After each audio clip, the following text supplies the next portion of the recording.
nderuar miq, lufta në lindjen e mesme, episodi i radhës, pra lufta e re, konflikti që nisi pak ditë më parë, ka hyrë në ditën e 7, po bën javën e parë, por duket se fundi është i largët, ndryshe nga lufta 12 ditore e pak muajve më parë e vitit të kaluar. Vështirë se të parashikohet se kur do të mbyllet konflikti që nisi javën e kaluar. Numri i viktimave të agosëve është rritur, sulmet vazhdojnë nga Shtetet e Bashkuara dhe Izraeli drejt Iranit, ndërkohë që Irani është përgjigjur jo vetëm Izraelit, por edhe një pjesë të bazave amerikane në vendet e Gjirit, ndërkohë që një dron erdhi deri në Kipro duke shkaktuar frikë edhe në vendet e rajonit tonë. Por për të folur për gjitha këto, kam nderi dhe kënaqësinë kem të ftuar zotin Memush Habilaj, me një përvojë të gjatë ushtarake, në mjaft poste drejtuese ish drejtori laboratorit qendror të ushtrisë, por edhe poste të tjera, pedagog, njohës i mirë i çështjeve të ushtrisë edhe të gjeopolitikës. Zoti Habilaj, të përshëndes dhe faleminderit shumë. Përshëndetje. Zoti Habilaj, si e keni parë konfliktin këto ditë? Mënyra si rinisi, si po vazhdon, edhe kur e shikoni ndoshta fundin e tij? U bë gati një javë që ka nisur konflikti Iran, Shtetet e Bashkuara dhe Izrael. Të dy këto shtete kundërshtare të Iranit, Amerika edhe Izraeli, organizuan një operacion të fuqishëm, një sulm ajror të përqendruar me objektiva shumë të qartë dhe shumë të saktë. Ky sulm erdhi si pasojë e dështimeve të vizitimeve ndërmjet Iranit dhe SBA-s edhe Izraelit, dhe gjë që shkaktonte vazhdimisht tensione ndërmjet këtyre tre vendeve, lidhur me programin bërthamor të Iranit, nga i cili deri tani ka deklaruar se mund të heqitor, dhe njëkohësisht përcaktimi nga ana e Amerikës, Izraelit dhe shumë shteteve të tjerë të regjimit të Teheranit si një regjim terrorist që mbështet të gjitha veprimtaritë terroriste në botë. Dështimi i bisedimeve detyrimisht do të çonte në një përfundim të tillë, një goditje të përqendruar, të saktë dhe tepër precize ajrore të dy forcave amerikane edhe izraelite. Ndoshta qëllimi kryesor këtu ishte direkt për të vrarë Ajatollahun. Ndoshta me mendimin që me vdekjen e vrasjen e tij mund binte edhe regjimi, por ai vdiq që regjimi nuk ka rënë. Ky operacion mund të quhet vazhdimi i luftës së 12 ditëve që u bëni qershor të vitit të kaluar. Mbas goditjes së vitit të kaluar, u hodh ideja për bisedime për ndalimin e operacioneve goditëse dhe fillimin e bisedimeve për të arritur në një përfundim paqësor ndërmjet këtyre vendeve ndërluftuese. Bisedimet dështuan dhe presidenti Trump deklaroi që Irani u përpol të fitonte kohë me këto bisedime, por nuk kishte qëllim që të arrinte në një përfundim të pranueshëm nga të gjithë. Detyrimisht u ndërmor ky operacion. Operacioni nga ana amerikane kishte emërtimin Operation Epic Fury, nga Izraeli, domethënë një zemërim epik, ndërsa nga Izraeli kishte emërtimin Lions Roar, domethënë ulërima e luanit. Të dy emërtimet që janë vënë këtyre operacioneve, domethënë të le të nënkuptosh se çfarë pasojash do të ketë ky sulm mbi Iranin. Rezultati dihet, po në përgjithësi operacioni që është jashtëzakonisht i përgatitur, perfekt dhe i realizuar në praktik me një precizion fantastik. Kjo do të thotë që operacioni ka kohë që është përgatitur, është studiuar mirë, janë marrë të gjitha të informacionet e nevojshme në terren dhe rezultati që 100% ashtu siç ishte planifikuar. Goditja dha rezultatet e menjëhershme që në ditën e parë u eliminua udhëheqësi shpirtëror i regjimit të Iranit, Ayatollah Ali Khamenei, u eliminua ai dhe sipas dhënave të ndryshme janë rreth 49 funksionar të lartë të shtetit. Ta kaluan në plan të dytë tani se i gjithë vëmendja vajti te lideri suprem. Dhe funksionarët e lartë të regjimit, njëkohësisht dhe general të zinxhirit komandues të forcave të armatosura të Iranit.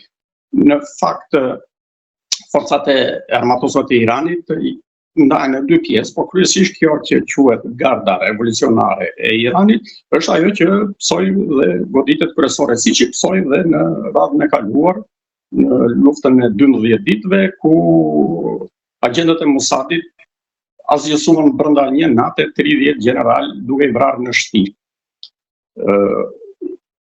Rezultati deri tani, përveç këtyre funksionarëve të mëdhenj dhe udhëheqësit kryesor shpirtëror të Iranit që ishte Ayatollah Khamenei, numri i viktimave ka vajtur deri në 1500 deri tani.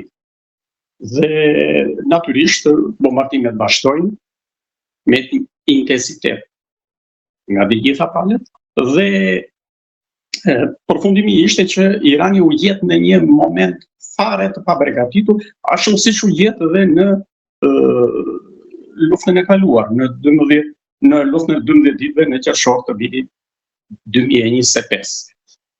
Me një fjalë, regjimi i Teheranit nuk kuptoi asnjë nga sulmi që u bë vitin e kaluar. Dhe nuk ishte marrësim as mbrojtëse përsëri dhe tani vështoi komplet. Ishin prap komplet në gjumë. Raketat amerikane dhe izraelite i gjetën qeveritarët, politikanët dhe generalët e famshëm iranian duke ngrënë dhe i vranë aty në vend. Informacioni që kishin Shtetet e Bashkuara dhe të Amerikës ishin jashtëzakonisht të sakta, ndërsa shërbimi i fshet iranian nuk funksionoi fare, nuk kishte asnjë informacion mbi mënyrën e sulmit, kohën e tjera dhe ata nuk ishin marrë absolutisht asnjë mas mbrojtëse. Dhe u gjetën fare të çveshur, të pa përgatitur dhe dështuan në të gjitha këto. Tani kjo goditje që për 2 ditë vrau rreth 700 veta, ndërsa tani ka vajtur numri i viktimave mbi 1500 veta, i dha rezultatet e saj, sepse u godit udhëheqja kryesore e regjimit, u godit dhe zinxhiri komandues i forcave të armatosura, kryesisht të Gardës Revolucionare. Dhe këto dy goditje, rezultatet e këtyre dy goditjeve, quan atë që praktikisht qeveria e Iranit është jashtë funksionit. Por ato vazhdojnë sulmet kundër regjirit, kundër anijeve aeroplan bajtësve amerikane, kundër Izraelit. Po, me njëherë, mbasi u dha goditja, forcat iraniane, kryesisht forcat raketore, dhanë goditje të planifikuara që i kishin më përpara, duke filluar me Izraelin dhe aleatët e tjerë të rajonit, ku ka baza amerikane, jo Katar, Jordani, Arabi Saudite, e të tjera me radhë të gjitha këto vende deri në Kipër. Por këto goditje tani u dhanë, do me thënë, për të treguar që ne jemi në gjendje të ndërmarrim veprime kundërpërgjegjëse, Por këto rezultatet e këtyre goditjeve, kundër goditjeve të Iranit janë pothuajse zero, sepse në fundit janë goditur këto baza, po janë prishur disa ndërtime, kanë dalë jashtë përdorimit disa radare, kudionet e tjerë, por nuk I ka bërë asnjë dëm njerëzor sistemit izraelit të mbrojtjes apo sistemit të mbrojtjes së bazave amerikane. Përkundrazi, gjatë këtyre goditjeve, Irani ka pësuar humbje të mëdha në flotën vetare. Deri dje ishin azgjësuar rreth 20 anije iraniane në pozicione të ndryshme nga flota ushtarake amerikane që sundon Oqeanin Indian. Dhe pavarësisht zhurmës dhe propagandës që bëhet për lidhur me këto goditje, Irani po zbaton atë idenë e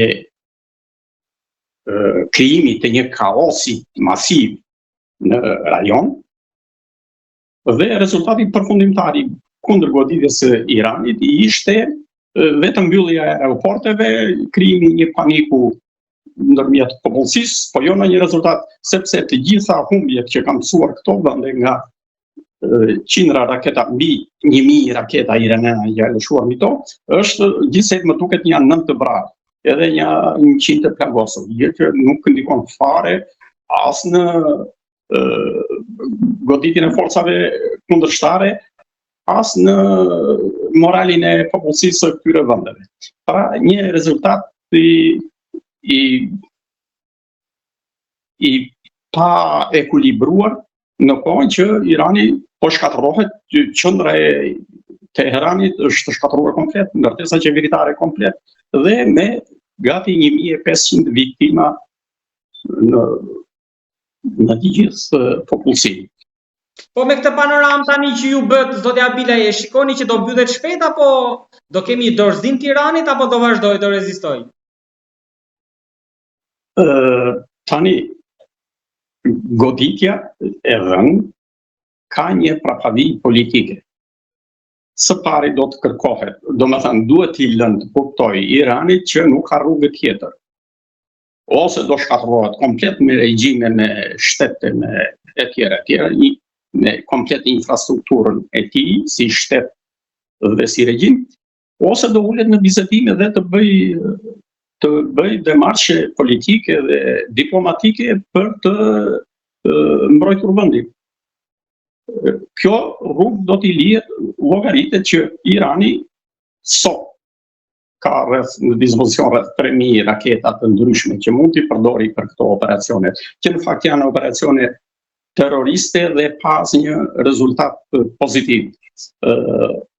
Duke harxuar 200 raketa mesatarisht, 200 raketa në ditë, ai ka në dispozicion rreth për të vazhduar 10 apo 15 ditë rezistenca. Pastaj ku do vej, detyrimisht do përfundoj ose në shkatërimin e regjimit, ose në ulje në kryesën e bisedimeve për të zgjidhur problemin e krijuar. Amerikanët I kanë lënë këtë që të presin zgjedhjen e udhëheqësit të ri shpirtëror të Iranit, që me sa duket është pasardhësi I djali të eliminuarit, I cili ka edhe ai ashtu tipkamje radikale, anti-amerikane, anti-izraelite, dhe do të jetë një problem I vështirë. Dhe amerikanët kanë llogaritur që në perspektivë sulmet do të vazhdojnë deri në 4 javë. Duke llogaritur që potenciali ushtarak I Iranit të rënohet komplet, politika do jetë detyruar pasaj të gjejë një rrugëzgjidhje. Në qoftë se nuk do të pranojë një rrugëzgjidhje paqësore, atëherë do çojë në shkatërimin e regjimit, sepse amerikanët dhe izraelitët janë vendosur për ta çuar deri në fund këtë operacion. Dhe nuk kanë më ndërmend të merren me një shtet që funksionon si mekanizëm terrorist. Kështu që ndoshta këtu I bashkohen dhe vendet e Gjirit, se po përgatiten dhe ata për një kundërpërgjigje ndaj Iranit. vendet e gjirit tani nuk kanë potencial për të kundërvën Iran. Ata më tepër shfrytëzohen si aleat, edhe më tepër për propagandë, edhe për të kundërvën kështu Iranit vendet muslimane që janë aty rreth rrotullt. Dhe në të gjitha këto rastet, i fituari kryesor këtu është Izraeli, sepse i vë të gjithë këto shtete në armiqësi me Iranin. Pra, Irani pretendoi që ndoshta po sulmonte vendet e gjirit për t'i bërë presion në mënyrë indirekte Shtetet Bashkuara, që vendet e gjirit ndikonin tek Trumpi që mos vazhdonte konfliktin, por nga ana tjetër u armiqësuan duke i shkuar uji në mullirin e Izraelit. Pra, përfituesi kryesor këtu është Izraeli në të gjitha drejtimet. Edhe nga goditja kryesore, edhe nga këto goditje sekondare që i detyron aleatët e Amerikës e të rjeshtohen me Amerikanët edhe me Izraelitët. Kjo është një, si të thuash, një budallëk i politikës së Teheranit, që duhet të bënte të kundërtën, megjithatë ai vajti dhe dje goditi dhe Azerbajxhanin që s'kishte asnjë lidhje në këtë. Po ndoshta shikonte si lidhje e afërt me Izraelin, ndoshta se sipas mediave dyshonte ndoshta që mund të kishte edhe baza sekrete të Izraelit në Azerbajxhan. Këto nuk janë konfirmuar, por aty shikohet një, si do thuash, një anë tjetër. Në Iran ndodhen rreth 20% të popullsisë janë Azerbajxhanës, janë azer. Dhe duke patur frikën se kjo popullsi do ketë mbështetjen e Azerbajxhanit për ndonjë mbështetje apo për organizimin e bandave e tjera forcave që mund i kundërvijnë regjimit, atëherë po jep një goditje paralajmëruese ndaj Azerbajxhanit. Por kjo goditje paralajmëruese bën të kundërtën që Azerbajxhani rjeshtohet në vendet kundërshtare të Iranit. Po kurdët, Turqia këtu, se këto nuk i kemi përmendur, se Turqia një nga 3 shtetet ndoshta me peshë dhe influencë në lindjen e mesme. Turqia ka problemin e kurdëve siç e ka dhe Irani. Rreth 20% e popullsisë së Turqisë janë kurdë, të cilët kanë patur ato pretendimet e tyre dhe kurdët e shpërndarë në 4 shtete: Iran, Irak, Turqi dhe në vendet e tjera, mund të organizohen të gjithë së bashku dhe bëhen një forcë, një potencial i rrezikshëm kundër Iranit. Turqia nuk do të hyjë këtij muhabeti që të ngasmohet edhe të përplaset me Irani, sepse ka këtë problemin e brendshëm. Por në qoftë do provokohet nga Irani, atëherë Irani do përballojë pasojat edhe nga Turqia. Zotja Bile, të vim tek realiteti jonë se të fundit ka pas mjaft edhe shqetësim në Tiranë, sepse siç i kemi edhe në raportet me Iranin pa ambasadat, me Mekun që ndodhet këtu, që ata bën thirrje për qetësi se sipas tyre Irani nuk do sulmonte pra Shqipërinë, plus që baza amerikane në Koçovë. Janë disa arsye që i kanë ngritur një pjesë të opinionit të kenë frikë. Për ju ekziston kjo frikë? Për ne nuk ka asnjë lloj rreziku, asnjë lloj shqetësimi, asnjë lloj frike. E para njëherë, ne nisemi nga kjo që Shqipëria është vend i NATO-s. Dhe Irani nuk ka pse sulmon një antar të NATO-s. Sepse do ketë përgjigjen e organizatës së NATO-s. Dhe tani, në qoftë se ata janë aq idiot sa të provokojnë ndërhyrjen e NATO-s, domethënë është një katastrofë për ata. Kështu që nga pikpamja politike është e përjashtuar çdo goditje ndaj Shqipërisë. Për sa i përket atij grupit të famshëm iranianëve që kemi ne në Mans, ai ishte një grup relativisht i vogël, pa ndonjë influencë as për Iranin, as për neve, as për ndonjë tjetër. Dhe aktiviteti i tyre është minimal dhe nuk e shqetëson fare Iranin në këtë drejtim. Kështu që ne jemi të mbrojtur nga kjo, së pari nga ky problem. Domethënë, duke qenë antar i NATO-s, është plotësisht e pamundur që Irani të ndërhyjë. Antar i NATO-s edhe Turqia dhe raketa vajt Turqi, droni vajt në Çipër. Ajo ishte një devijim i asaj rakete, e cila ishte nisur për në Çipër dhe nofta aty ka patur dhe një ndërhyrje të agjenturës izraelite të cilët janë mjeshtra për këto punë, që mund të jenë në komandat e drejtimit të raketave dhe ka drejtuar raketën që të kalonte mbi territorin e Turqisë, po ajo do përfundonte në Çipër. Dhe vetë regjimi i Teheranit e përgënjeshtoi këtë dhe kërkoi falje sepse është një aksident. Tani, nga një aksident i rëndomt nuk mund të shpërthehen konflikte ndërmjet dy shteteve sepse zgjidhen në nivele diplomatike. Kështu që tek ne tani po kalojmë dhe një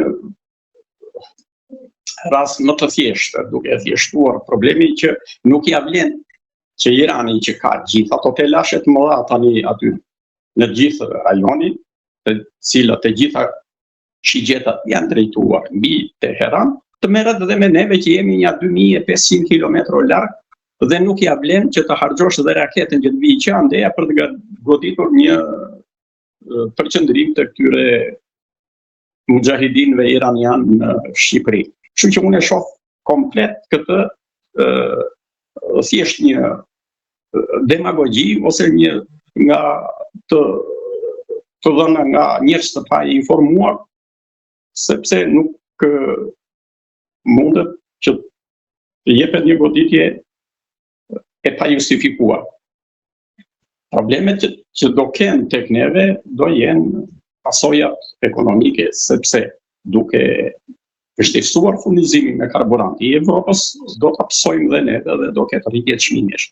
Bile këtu ka filluar rritja e çmimeve dhe janë bërë tentativa që ditën e parë të sulmit, domethënë spekulantët kërkojnë të përfitojnë nga momenti dhe në qoftë se do dorë lirë të këtyre, këta mund të bëjnë ato marifete që bën ratën e kaluar. Dhe parashikojnë ta çojnë karburantin nga Pra, janë bërë tentativa nga spekulantët të ndjeshme. Në kohën që karburanti që ndodhet në rezervat tona ka disa muaj që ka ardhur. Dhe kërkojnë të përfitojnë nga rasti. Në qoftë se do i lësh të lirë, këta do të bëjnë të punë, po qeveria duhet të jetë të paktën aq objektive sa të mos lejoj këta spekulant që të përfitojnë nga një situatë që s'ka lidhje fare me rritjen e çmimeve. Domethënë, ne të vetmi gjë që mund të psojmë si pasojë do të jetë vetëm lëvizja e çmimeve në tregun e karburanteve. Lëvizja e çmimeve në tregun e karburanteve do sjellë dhe ndryshime në çmimet e tjera, kuptohet. Të gjitha këto janë të lidhura me problemet energjetike të vendit. Zotja Bilaj, qeveria nga 2022 që nisi konfliktin në Ukrainë ka pas sa i bit, 4 vite, ka pas kohë për marrjen e masave, përgatitje ushtarake, për ndoshta për të bërë ballë në një konflikti të mundshëm, qoftë larg, por për të përgatitur. Pra, pavarësisht faktit që ne shpresojmë që mos na përfshi, po një konflikt lindje, një në Rusi, një situatë që Europa se diku është me NATO-n, me Shtetet Bashkuara Trumpi si është sot s'është nesër, rajoni jon këtu si që zihen edhe tani u pa qartë që Vučić ishte në krah të Iranit si aleati i tij. Pra, çfarë jemi mjaftueshëm të përgatitur ne, kemi folur edhe herë tjetër, por së fundmi kemi parë vetëm një ndryshim që erdhën ato raketat Javelin amerikane. Mjaftojnë këto? Ne s'kemi asnjë lloj sistemi mbrojtje. Fare. Domethënë si shtet ne s'kemi mbrojtje. Irani apo një tjetër, jo vetëm të dërgojë një raketë, do na shkaktojë dëme, po dhe të hedhë dhe një thes me çimento, ne do na bëjë dëme. Ne s'kemi asnjë lloj sistemi mbrojtjes toni. Ne shqyqyrë që kemi atë bazën e Koçovës, e ku dion interesohet NATO dhe Amerika që na sigurojnë mbrojtjen tonë, se tjetër neve ne nuk përballojmë dot asnjë goditje elementare. Kështu që të gjitha këto zhurmëra që bëhen lart e poshtë, jo kemi mbrojtjen, ne s'kemi praktikisht asgjë.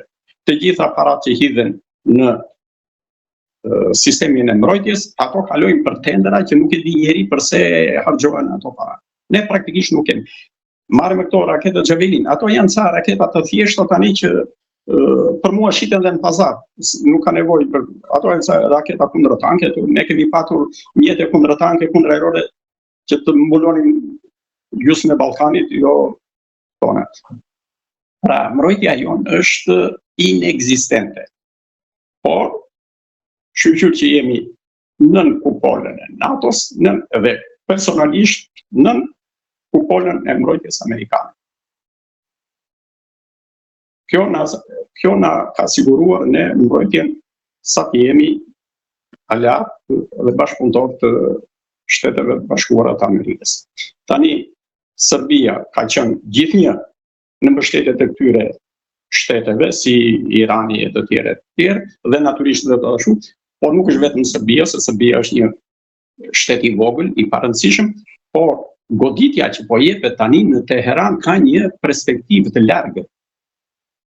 Dhe nuk kërkohet ai regjimi atyre hoxhallarëve të Teheranit, po kërkohet goditja direkte dhe indirekte ndaj Kinës, sepse Kina është furnizuesi dhe mbështetësi kryesor i Iranit me të gjithë teknologjinë e shkencën e tjera, por dhe me lidhjen direkte që kërkon të bëjë ndërmjet Kinës dhe Iranit me anë të naftësjellësit, rrugëve,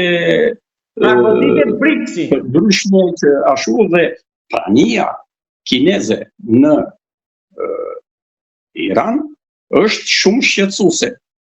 Jo vetëm për Amerikën dhe Izraelin, por edhe për gjithë Evropën. Bile në këto ditë në Teheran ka specialist kinez që merren me teknologjinë e raketave e të tjera probleme të pasurimit të uraniumit, domethënë Kina është prezente në çdo moment në mund vi ndoshta momenti edhe për goditje bërthamore, sepse na mbajtse në ndeset bërthamore amerikane janë aty rrotull, po.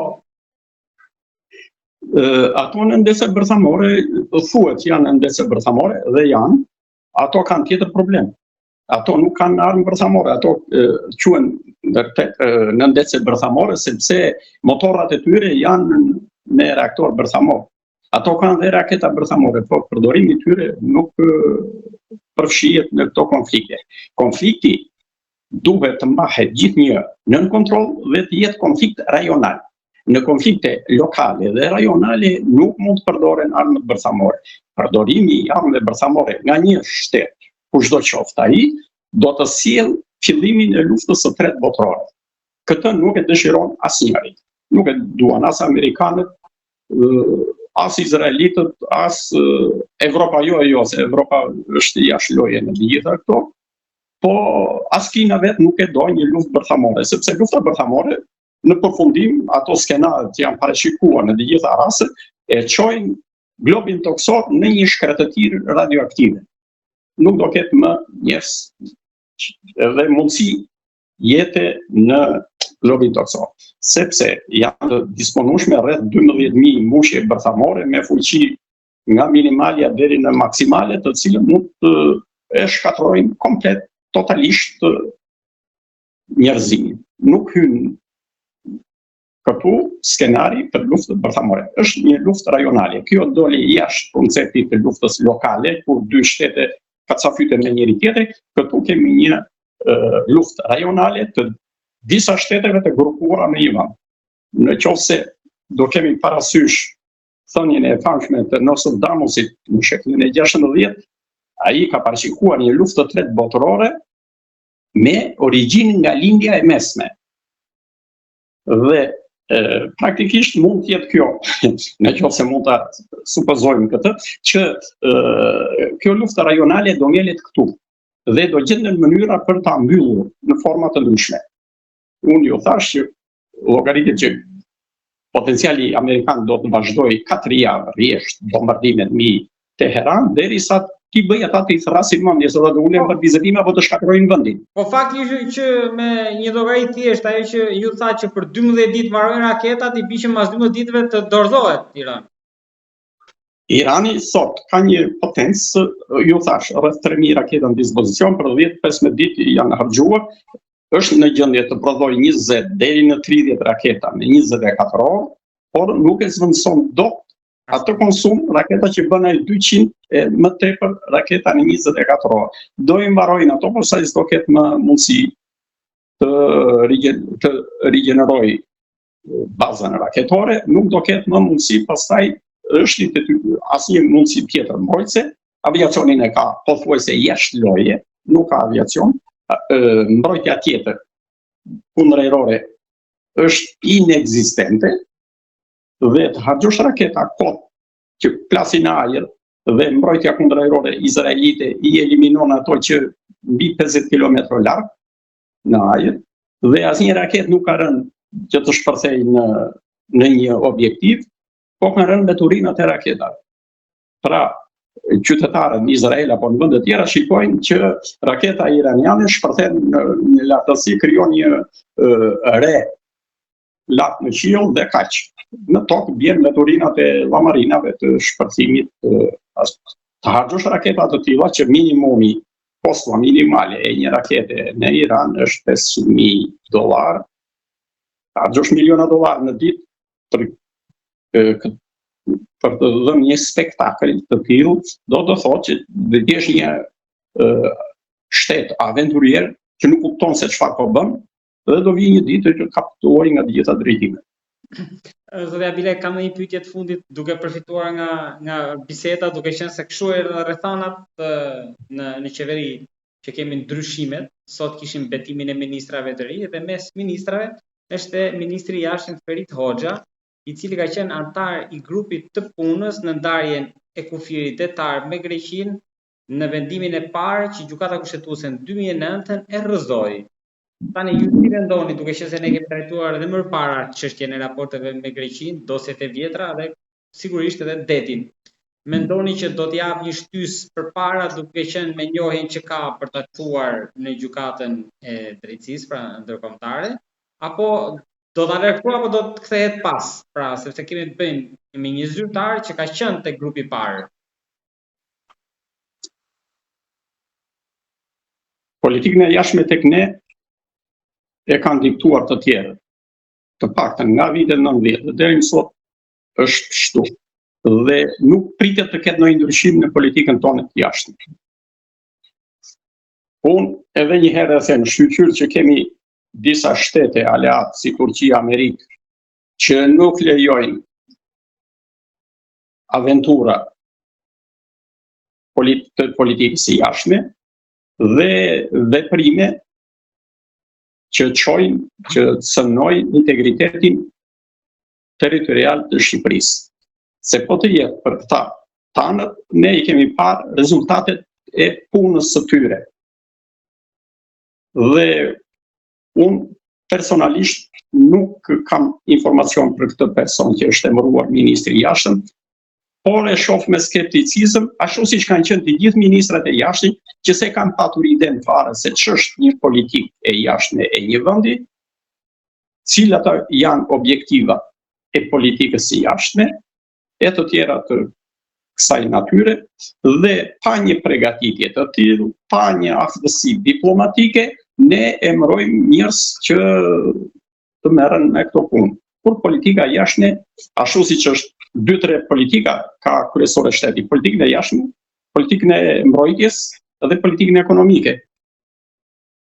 Në këto pika ne emërojmë gjithnjë dhe po e shohim atë rezultatin e qeveritarëve të emëruar në këto poste. Unë nuk paregjykoj veprimet e ministrit i jashtëm, inshallah, domethënë pas përdorim një shprehje të zakonshme tek ne, që të bëj diçka në interes të mbrojtjes së vendit. Por sa të mësoj ai problemet e politikës së jashtme etj, i ka radha do ikin se do vi tjetri. Të lutem dhe dita me që jemi te politike jashtme edhe tek luftat të dyja tonat, ky bordi i paqes ra tani apo jo? Sepse se pyeti njëri fare për luftën në Iran. Tani bordi i paqes unë e përcaktova dhe radhën e kaluar që ky bordi i paqes kishte qëllim të nxirrte jashtë loje OKB-n në radhë parë. Pastaj të gjithë këto të tjerat mekanizmat e tjera që vijnë. Presidenti Trump, duke dhënë një goditje ndaj Iranit, vërtetoi që OKB-ja e të gjitha Këshilli i Sigurimit e dy janë jashtë loje, janë sa kukulla prej letre. Tigër për letre. Sepse në qoftë se do e marr nga ana profesionale, unë e thash që operacionet e dhëna mbi Iran ishin perfekte. Të studiuara, të përgatitura mirë e bukur. Por, nga ana tjetër, janë operacione terroriste, sepse një shtet s'ka të drejtë vetë sulmoj një shtet tjetër pa patur një shkak.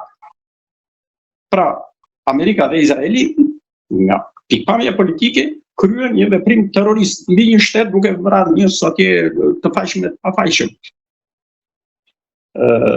Dhe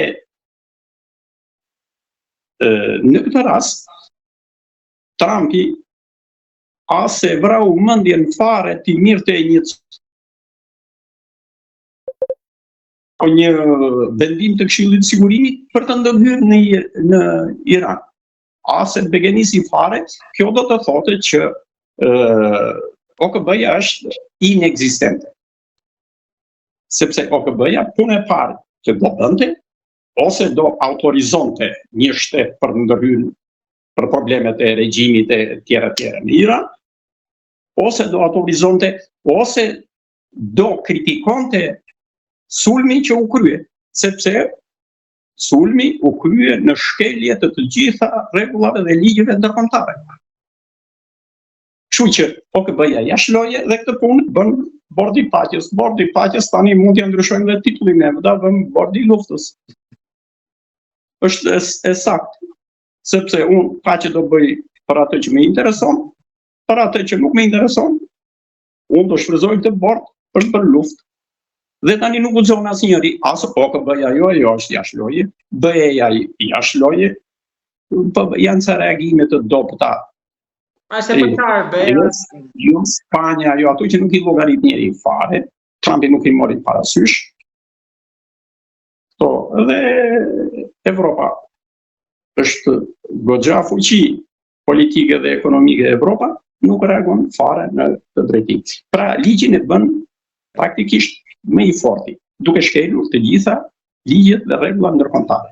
Kështu që nga kofi pamje sulmi mbi Iran është terrorist, pavarësisht nga problemet që ka Irani dhe që shqetësimet që krijon ai me gjithë botën. Po nga ana formale dhe diplomatike është veprim i gabuar. Askush nuk reagoi, kështu që duke mos reaguar asnjëri, kuptohet që Amerika bën ligjin pastaj bashkë me Izraelin ose në një aleat tjetër ku t'i duhet. Rusia po nuk reagoi se ka problemin e luftës të Ukrainës dhe i erdhi tamam në kohë që duke u marrë bota tani me Iranin. Rusia vazhdon ato historitë e veta me Ukrainën sepse s'kujtohet njëri që ekziston Ukraina apo jo. Zoti Abilaj, të falenderoj shumë për bisedën dhe për çështjen që trajtuam me shpresën që Bosart kthej nga ne të paktën dhe të mbytet sa më shpejt atje. Të lutemi që ky konflikt të zgjidhet me rezultate pozitive për të gjithë, edhe për atë popullin iranian që po ha bombat mbi kokë, edhe për gjithë rajonin që të gjejë një farë qetësie dhe të vazhdojë jeta normale. Të shikojmë si do të jenë rezultatet e veprimit të Amerikës, Izraelit dhe bordit të paqes që mbështesin këta.